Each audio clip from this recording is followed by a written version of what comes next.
The words associated with Cunliffe are shifty, untrustworthy, arrogant. The words associated with John Key are charismatic, arrogant and fair.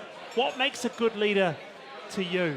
Well, a good leader has to be inspirational, has to lead from the front, has to take the team with him, but at the same time has to be loved by the people he represents. And who represents that in New Zealand? And in our case, the person who's loved within New Zealand first is Winston, of course. But really? Absolutely. I go around the country with Winston. You would not believe how many people want to come up and kiss him, shake his hand, even young people wanting to have photos with Winston. It's unbelievable. What do you make of that, Paul? Do you agree with what Andrew says about Winston, about being a great leader? Winston was quite a good leader circa 1987, but Paul, things have changed. Don't be harsh.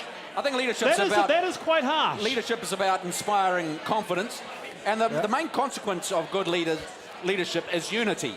And because when in a caucus like ours, if everybody agrees who's the leader, then it works well. Disunity follows when nobody can quite work out who should be the best leader. And I'd be very interested to see what Shane Jones has got on that topic. Well, absolutely. What do you reckon makes a good leader, Shane Jones? Because you ran for leadership, so what's your thoughts? Yes, I offered my services to my nation. But there are different types of leadership style. David Longley was a type of leader. Helen was an ironclad, disciplined person. John Key, freewheeling sort of leader. I think at the end of the day, you've got to be relevant to the people, and you've got to be willing to take the people with you. So why did David Cunliffe, and he won that, what makes David Cunliffe a good leader? Oh, without a doubt. David was a winner by a country mile in our leadership contest. I think people saw that he had a very good grasp on policy, and he was able to resonate in terms of the kinds of Labour interests and Labour values that they want to see pushed forward. I had blotted my copybook and possibly ended up being a bit too right-wing, but I am what I am. I think he's being far too gracious.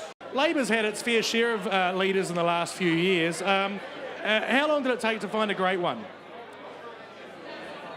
Leaders need a mix of principle, intellect, pragmatism, and the ability to connect, as Shane has said. And we've got one.